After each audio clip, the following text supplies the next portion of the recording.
هو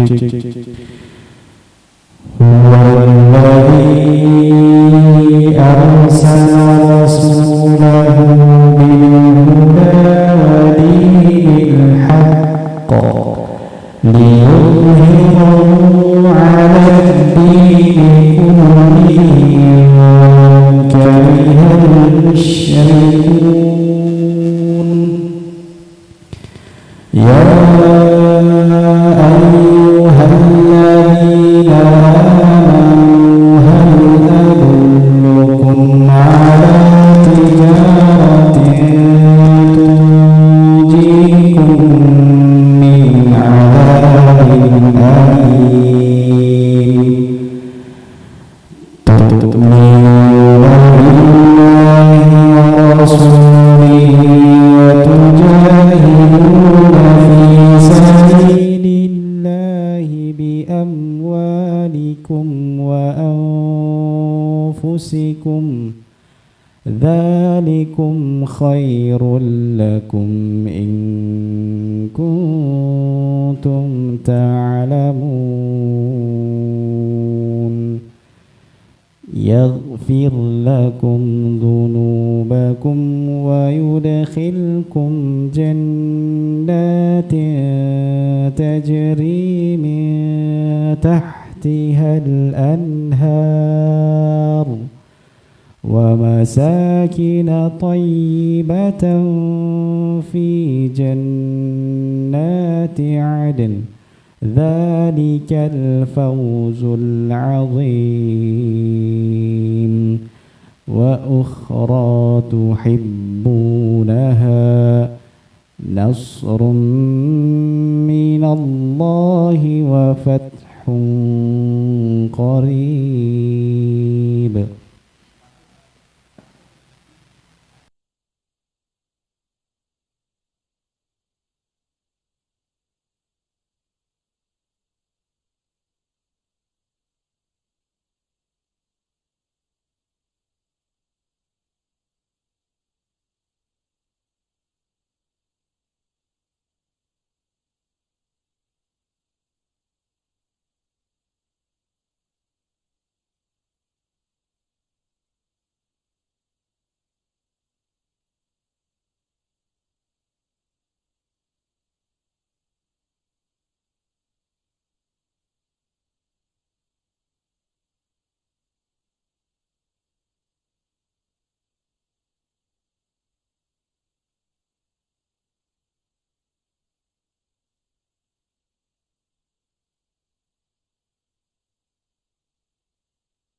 Assalamualaikum warahmatullahi wabarakatuh.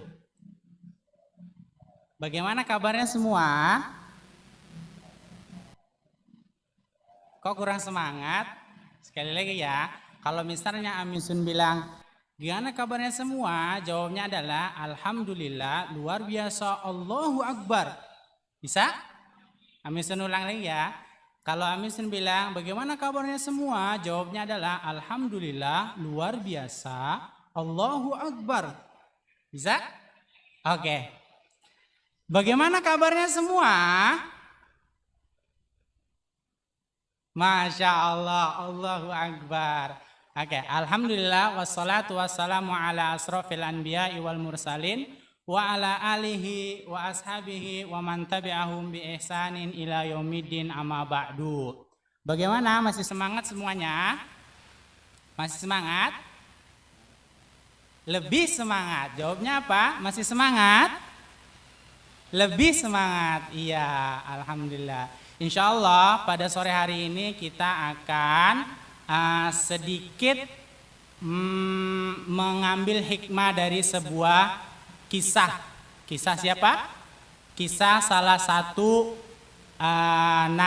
Nabiullah alaihi salam, dan dia adalah seorang nabi sekalipun dia seorang raja. Siapakah dia? Selain Nabi Sulaiman ya. Selain Nabi Sulaiman. Nabi siapa? Ada yang tahu? Ayo, Nabi siapa? Iya, Nabi Ayub alaihi salam. Nabi Ayub alaihi salam dia adalah seorang nabi sekalipun dia seorang raja. Nabi Ayub alaihi salam diutus oleh Allah Subhanahu wa taala berdakwah di daerah mana, ada yang tahu? Di daerah dataran Hauran. Dataran Hauran itu di mana sih? Ada yang tahu tidak? Di mana? Hah? Iya, dataran daerah Hauran itu terletak di antara perbatasan antara negara Syria dan Yordania. Perbatasan antara negara Syria dan Yordania. Nabi Ayub alaihi salam dia nabi yang diberikan oleh Allah Subhanahu wa taala kenikmatan yang begitu banyak. Di antara kenikmatannya adalah dia diberikan jabatan sebagai seorang raja di kotanya atau di kaumnya. Yang kedua, dia juga diberikan oleh Allah Subhanahu wa taala kenikmatan berupa harta yang banyak melimpah. Sehingga apa? Setiap orang yang membutuhkan harta itu selalu dibantu oleh Nabi Ayub alaihi salam. Contohnya apa? Ketika ada fakir miskin, contohnya lagi ketika ada orang yang membutuhkan makan, lalu Nabi Ayub memberikan makan, memberikan orang-orang yang kelaparan. Sehingga apa? Sehingga karena kedermawanannya Ayub alaihi salam itu terkenal ke penjuru kota. Bahkan semua kota hampir kenal dengan sikap Nabi Ayub alaihi salam. Ketika itu Nabi Ayub alaihi salam berusia 30 tahun. Nah, di usia 30 tahun akhirnya Nabi Ayub alaihi salam dia menikah dengan seorang wanita yang solehah, wanita yang cantik, wanita yang ramah. Nah, akhirnya Nabi Ayub alaihissalam dia menikah dengan apa? Dengan wanita yang solehah. Nah, di usia pernikahannya dari umur 31 tahun sampai tahun berikutnya itu setiap kenikmatan selalu dilimpah gandakan lagi. Yang tadinya dia punya perkebunan biasa aja, ketika setelah dia nikah dibanyakkan lagi kebunnya. Begitu juga dengan keturunan Nabi Ayub alaihi salam. Bahkan dikisahkan Nabi Ayub alaihi salam dia memiliki 12 anak. Dan anak tersebut semuanya laki-laki. Masya Allah ya, semuanya laki-laki. Nah, sampailah di mana Allah Subhanahu wa taala memberikan suatu cobaan untuk Nabi Ayub alaihi salam. Kapan? Ketika usia pernikahan Nabi Ayub alaihi salam itu menginjak 20 tahun bersama istrinya. Sebelumnya Nabi Ayub punya ladang, sebelumnya Nabi Ayub punya peternakan, sebelumnya Nabi Ayub itu punya apa? Punya harta yang begitu banyak. Sampailah di mana Nabi Ayub alaihi salam usia beliau di usia 51 tahun. Ketika 51 tahun hari ini misalnya. Nah, tiba-tiba Nabi Ayub dia apa? Diuji oleh Allah Subhanahu wa taala berupa apa? Berupa penyakit kulit, penyakit gatal. Dan penyakit itu menular jika ada seseorang yang berdekatan, jika ada seseorang yang menghampiri akan tertular dengan penyakit itu. Masya Allah ya, begitu dahsyatnya. Tapi Nabi Ayub memang dia orangnya terkenal dengan kesabarannya, dengan kedermawanannya. Maka Nabi Ayub, oh mungkin ini adalah cobaan Allah kepadaku. Nah, kata Nabi Ayub seperti itu. Sampai-sampai apa? Sampai-sampai orang-orang yang apa? Yang tinggal dekat rumahnya, tinggal dekat rumah Nabi Ayub, dia ketakutan. Ketakutan akan apa? Akan ketularannya penyakit Nabi Ayub alaihi salam. Karena penyakitnya itu dikisahkan sampai tidak ada pori-pori yang kelihatan selain apa? Selain nanah dan gatal itu. Bahkan rambutnya Nabi Ayub itu rontok semua. Sampai-sampai Nabi Ayub alaihissalam dia tidak bisa berjalan. Nah, makanya sangat ditakutkan sekali. Itu hari pertama. Hari pertama Nabi Ayub alaihissalam dia diuji oleh Allah Subhanahu wa taala berupa penyakit. Penyakit itu yang menular ke orang lain. Selanjutnya apa? Selanjutnya di hari kedua setelah dia tertimpa penyakit atau diuji oleh Allah sebuah penyakit, yang penyakit itu menular, dan penyakit itu kalau tidak salah penyakit kusta ya. Di hari keduanya apa? Apa? Ada yang tahu di hari keduanya apa? Setelah dia terkena penyakit apa? Iya. Di hari kedua, di hari kedua ini sedih banget. Amisun juga ngeliatnya sedih banget ketika baca, wah Masya Allah sedih banget. Kenapa coba? Karena ketika itu istri yang soleha, istrinya Nabi Ayub alaihissalam yang soleha, dia sudah menjadi seorang ibu. Nah, biasanya seorang ibu tugasnya apa? Ada yang tahu? Apa ya? Siapa biasanya yang suka ngikutin ibunya, aktivitas ibunya di rumah? Apa aja? Hah? Iya, masak, menghidangkan makanan, menghidangkan lauk, terus menasihati atau mendiamkan dedek kecil yang lagi nangis. Nah, itu aktivitas seorang ibu. Nah, ketika itu istrinya Nabi Ayub alaihissalam menyiapkan atau menghidangkan makanan untuk putra-putranya.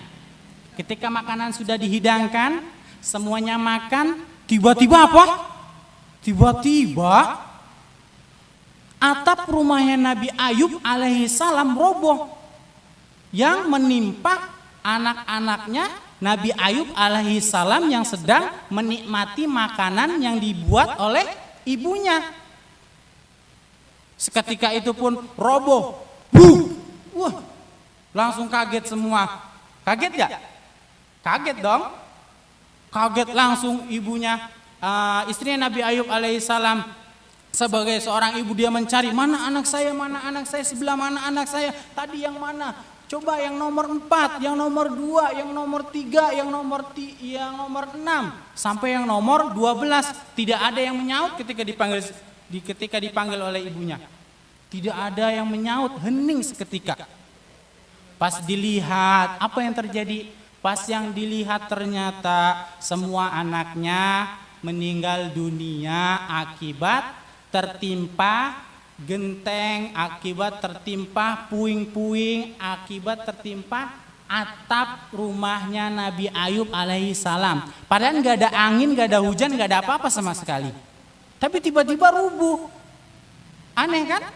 Aneh. Iya, sangat aneh. Tapi dengan izin Allah itu semua bisa terlaksana. Karena Allah Subhanahu wa taala itu sayang dengan Nabi Ayub alaihissalam. Diuji hari keduanya anaknya, putra-putranya itu meninggal dunia. Ketika putra-putranya sudah meninggal dunia apa? Ketika putranya sudah meninggal dunia, masuklah di hari ketiga. Apa itu hari ketiga? Ada lagi cobaan oleh Allah Subhanahu wa taala yang diberikan kepada Nabi Ayub alaihissalam. Apa cobaan, ada yang tahu tidak? Yang pertama tadi apa? Yang pertama Nabi Ayub alaihissalam itu dia terkena penyakit. Yang kedua apa? Nabi Ayub alaihissalam anak-anaknya Nabi Ayub alaihissalam meninggal dunia akibat atap rumahnya runtuh yang mengenai anak-anaknya Nabi Ayub alaihissalam. Masuklah di hari ketiga ketika Nabi Ayub menderita sakit itu.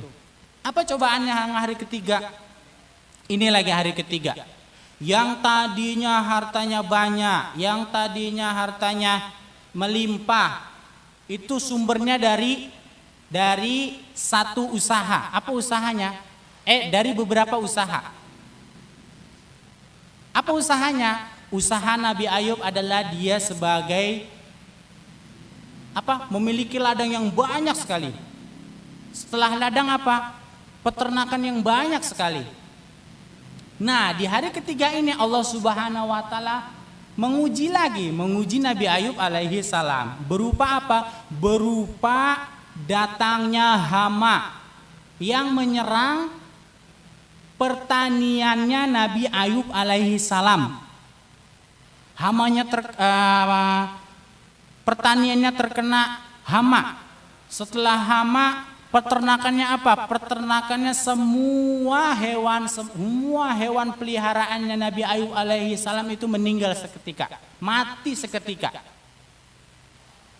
Tapi alangkah anehnya, kan banyak nih yang ladang-ladang dari orang-orang kota yang bersebelahan dengan ladangnya Nabi Ayub alaihissalam. Begitu juga dengan kandang yang bersebelahan dengan kandang-kandangnya Nabi Ayub alaihissalam. Tapi ladang-ladang yang bersebelahan dengan ladangnya Nabi Ayub alaihissalam itu tidak terkena hama dan tidak mati hewan-hewannya. Yang anehnya hanya ladangnya Nabi Ayub alaihissalam dan peternakannya Nabi Ayub alaihissalam. Sehingga habislah seketika. Yang kebunnya tadinya luas, habis, termakan hama. Hama itu apa aja sih, Pak? Banyak hama itu.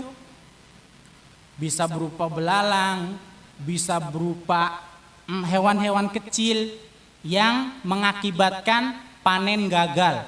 Atau bahkan kekeringan, tiba-tiba mati. Kekeringan air. Nah, sampai situ. Maka semuanya habis. Tapi masih Nabi Ayub alaihissalam masih memiliki beberapa persediaan untuk hidupnya.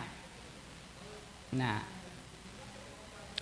setelah semuanya habis dalam 3 hari, yang awalnya badannya sehat bugar, semangatnya luar biasa, gagah perkasa, tiba-tiba langsung jatuh turun, nggak bisa apa-apa kecuali berbicara. Dikisahkan seperti itu. Yang kedua yang tadinya memiliki anak 12 anak, tiba-tiba anaknya dipanggil oleh Allah Subhanahu wa taala seketika secara bersamaan. Yang ketiga memiliki ladang dan peternakan yang banyak, tiba-tiba semuanya habis. Terkena hama, habis dimakan hama. Akhirnya Akhirnya Nabi Ayub alaihi salam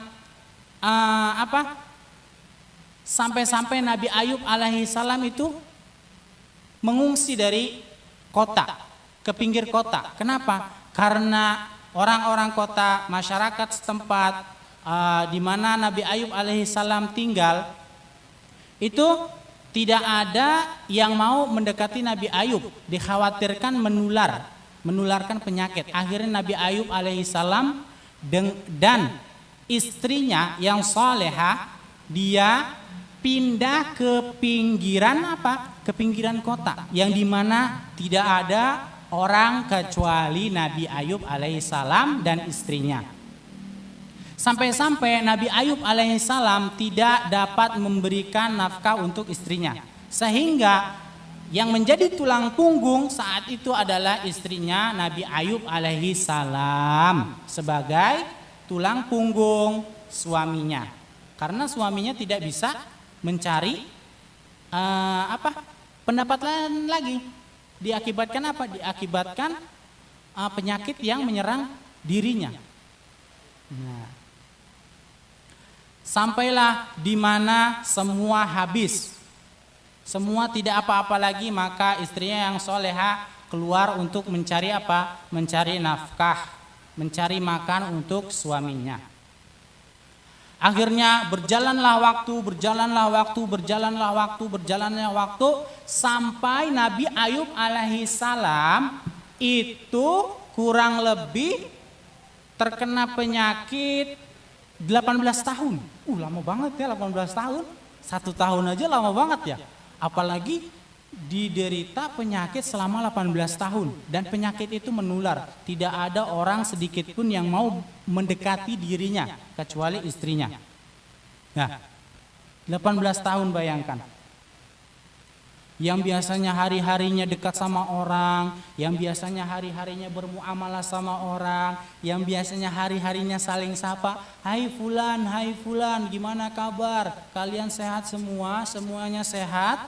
Nah, mereka bisa ada beradu dialog antara satu dengan yang lainnya. Ketika dia pindah ke pinggiran kota tidak ada orang selain istri dan beliau. Di mana sepi, tidak ada apa-apa, tidak ada kawan, mungkin hanya ada nyamuk, binatang-binatang. Ya. Sampai 18 tahun Nabi Ayub alaihissalam menderita itu. Akhirnya ketika masuk ke tahun 18, istrinya berkata kepada Nabi Ayub alaihissalam. Apa perkataannya? Mau dilanjut tidak? Mau dilanjut tidak? Apa?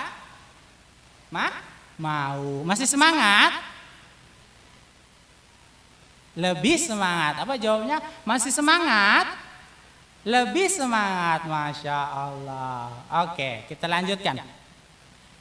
Jadi ketika usia penyakitnya Nabi Ayub alaihissalam yang menular tersebut 18 tahun, maka istrinya berkata kepada Nabi Ayub alaihissalam, wahai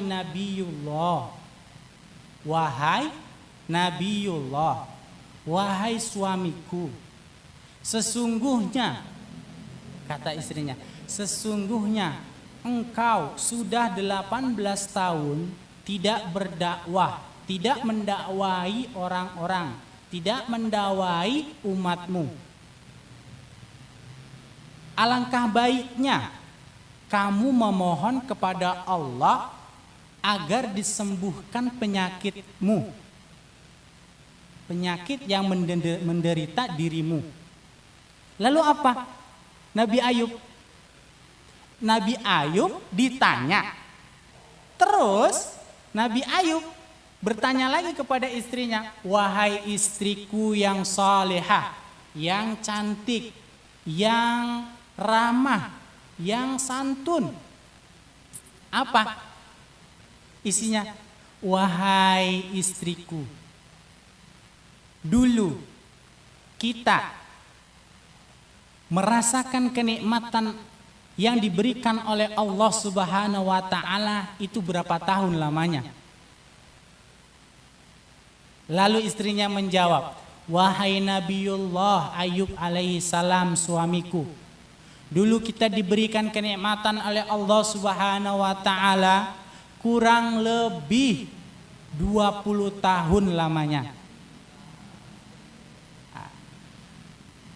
Lalu Nabi Ayub menjawab, sesungguhnya aku malu kepada Allah Subhanahu wa taala karena Allah Subhanahu wa taala sudah memberikan kita kenikmatan kurang lebih 20 tahun lamanya, maka aku tidak mau berdoa kepada Allah sampai apa? Sampai waktu di mana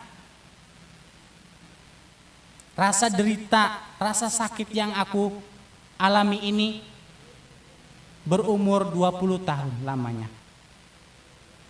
Nah, jadi Nabi Ayub alaihissalam walaupun dia tertimpa musibah berupa penyakit, berupa anaknya diwafatkan oleh Allah Subhanahu wa taala, terus berupa semua yang dimiliki berupa peternakan, pertanian itu habis.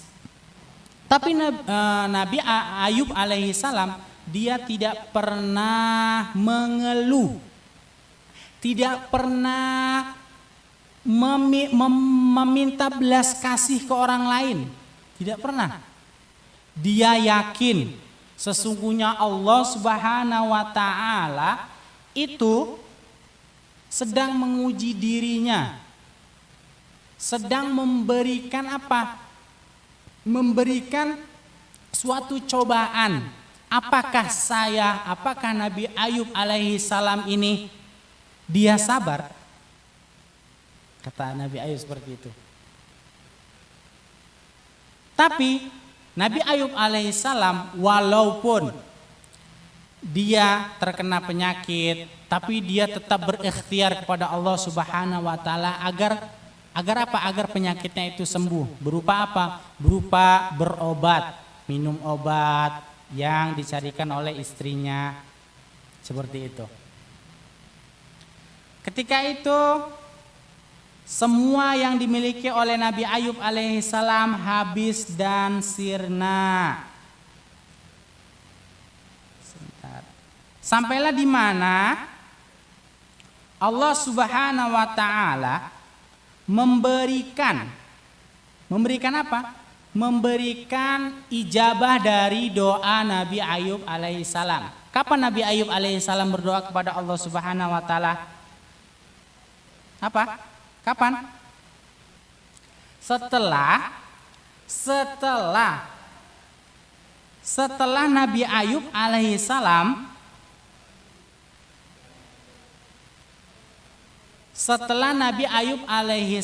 itu sudah mencapai 20 tahun dia menderita sakit.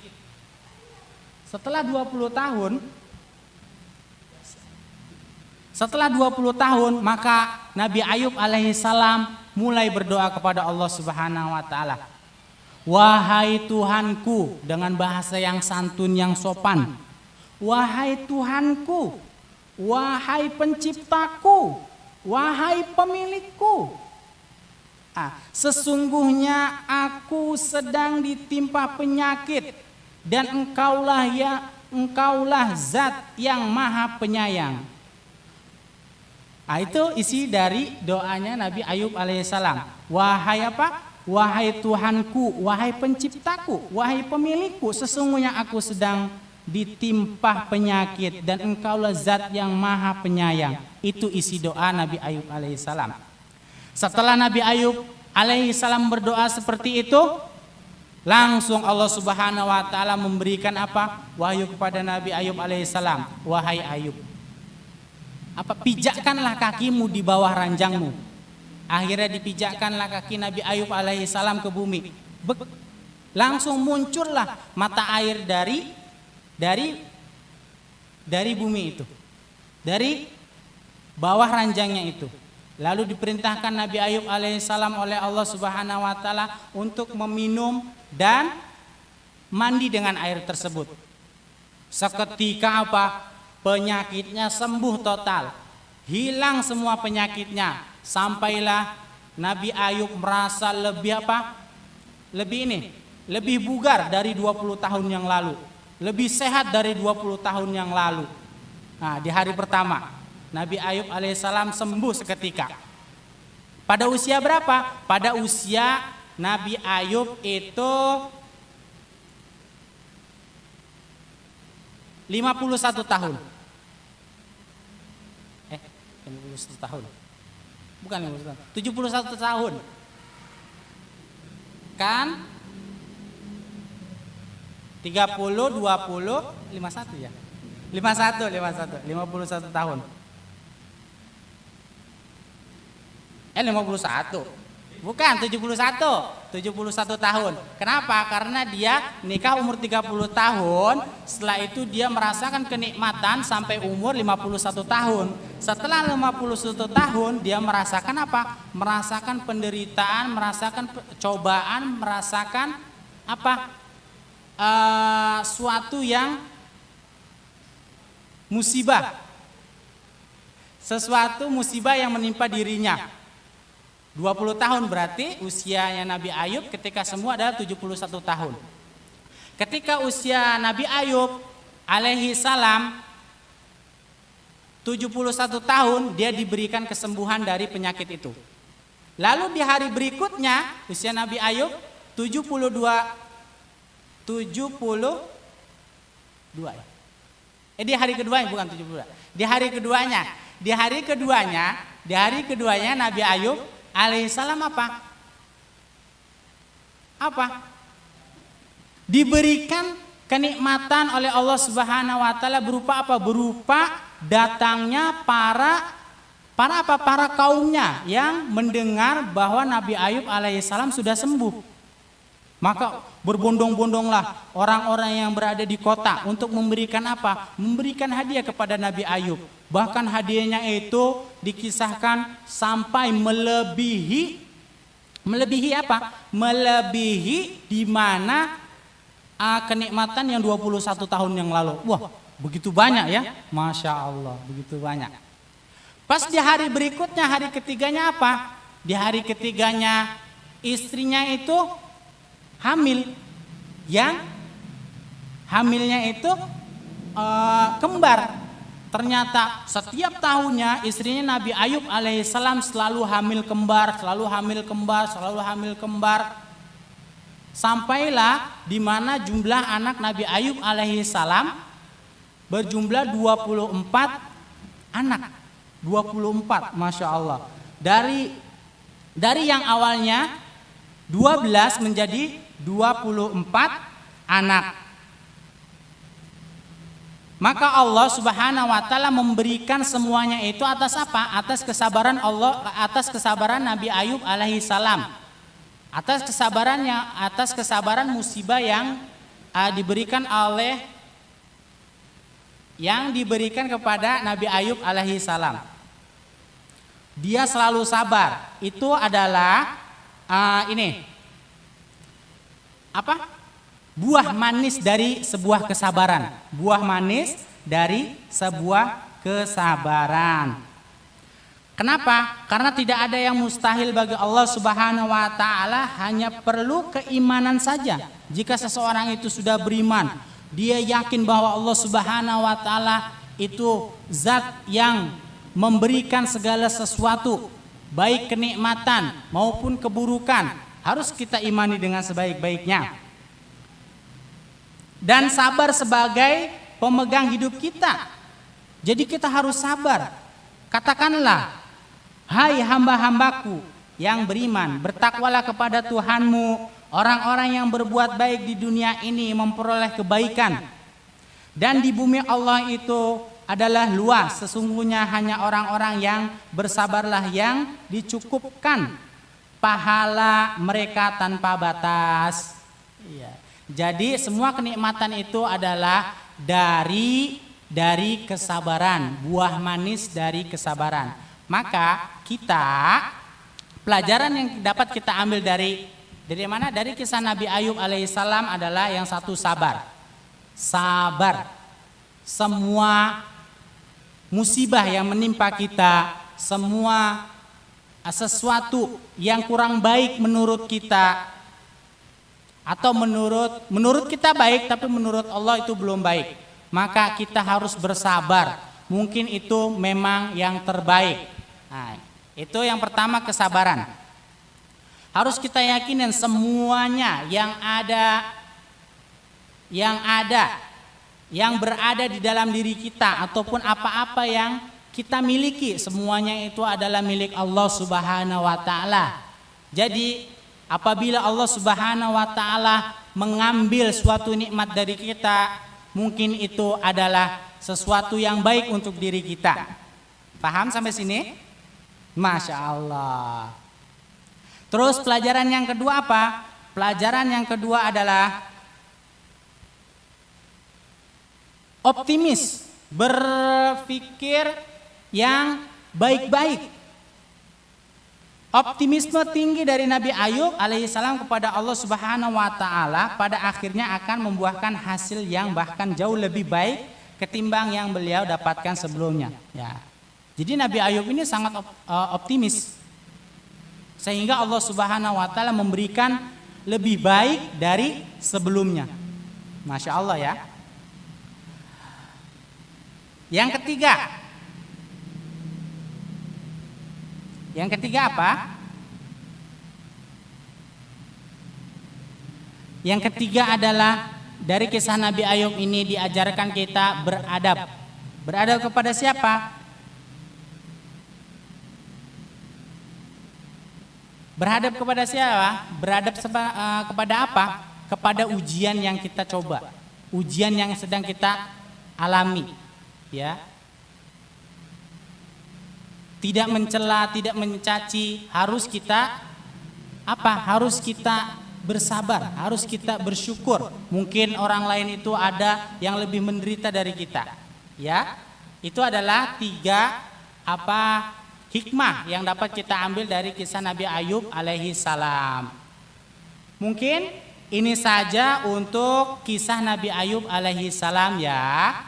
Insya Allah kedepannya mungkin nanti ada lagi kisah-kisah berikutnya dari ami-ami yang lain ya. Oke, kita akhiri dengan doa kafaratul majlis. Subhanaka Allahumma wa bihamdika asyhadu alla ilaha illa anta astaghfiruka wa atubu ilaik. Assalamualaikum warahmatullahi wabarakatuh. A'udzu billahi minasy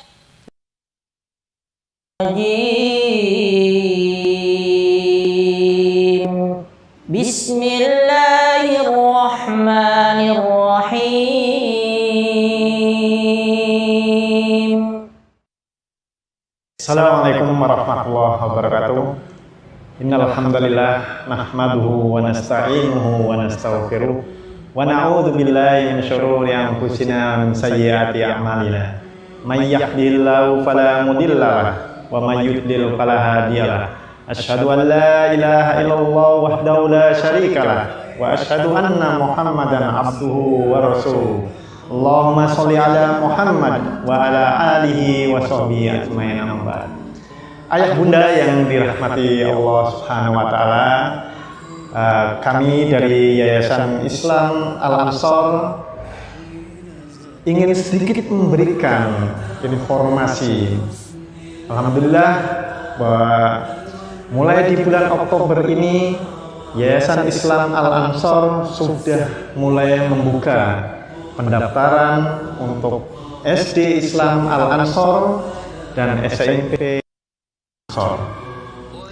Perlu diketahui oleh ayah bunda sekalian, mungkin sedikit saya akan jelaskan, sedikit saya akan sampaikan seperti apa profil dari Yayasan Islam Al-Ansor itu sendiri. Yayasan Islam Al-Ansor adalah sebuah yayasan yang berdiri dengan tujuan, dengan niatan adalah untuk membantu anak-anak duafa di seputar galaksi, di seputar Bekasi, khususnya Bekasi Selatan. Alhamdulillah, seiring berjalannya waktu, perkembangan dari khususnya SD Islam Al-Ansor itu sendiri sudah cukup pesat, dan alhamdulillah seiring berjalannya waktu kita membuka keran-keran pendaftaran untuk anak-anak selain duafa. Apa yang menjadi tujuan dibukanya pendaftaran untuk anak-anak di luar duafa itu tidak lain dan tidak bukan adalah tujuannya untuk membantu bagaimana operasional dari SD Islam Al-Ansor yang notabene tadinya adalah sasarannya untuk anak duafa bisa berjalan dengan baik sesuai dengan apa yang menjadi cita-cita dari Yayasan Islam Al-Ansor itu sendiri. Sebelum kita masuk secara lebih detail, mungkin saya akan sedikit menjelaskan bagaimana SD Islam Al-Ansor itu sendiri. SD Islam Al-Ansor seperti yang tadi saya sampaikan, ketika awal berdirinya adalah yang menjadi fokus pendirian sekolahnya adalah khusus untuk anak-anak duafa. Sehingga untuk operasional sekolah, untuk pengembangan sekolah, kami mengandalkan dari para orang tua asuh yang menjadi rekanan kita para yayasan di Yayasan Islam Al-Ansor itu sendiri, dan dari masyarakat pada umumnya, kaum muslimin pada umumnya, dari wilayah manapun, sehingga operasional SD Islam Al-Ansor untuk duafa bisa berjalan. Dan selanjutnya kita mengembangkan lebih jauh untuk menunjang itu semuanya, karena banyaknya permintaan dari masyarakat. sehingga kita mengembangkan yang namanya sekolah TICC atau kelas TICC di bawah naungan SD Islam Al-Ansor itu sendiri. Nah, TICC adalah Tahfiz and English Curriculum Class. Di sini konsep kita bedakan antara SD Islam Al-Ansor secara umum, yaitu kelas reguler, dengan kelas TICC itu sendiri. Untuk lebih jelasnya nanti akan disampaikan di dalam sesi yang lainnya mengenai penjelasan dari SD Islam Al-Ansor itu sendiri. Mungkin itu yang dapat kami sampaikan sekilas mengenai Yayasan Islam Al-Ansor, SD Islam Al-Ansor, dan khususnya program yang baru kita mulai tahun ini, yaitu SMP Islam Al-Ansor. Segera daftarkan di SMP Islam Al-Ansor, karena kuota kita terbatas, kita tidak banyak yang akan kita terima, karena kita ingin fokus dengan bagaimana program ini berjalan. Dan kita fokus juga untuk penerimaan anak-anak duafa. Itu yang akan menjadi prioritas kita, karena sebagai bagian dari program Yayasan Islam Al-Ansor. Demikian yang dapat saya sampaikan. Terima kasih atas perhatian dari ayah bunda. Assalamualaikum warahmatullahi wabarakatuh.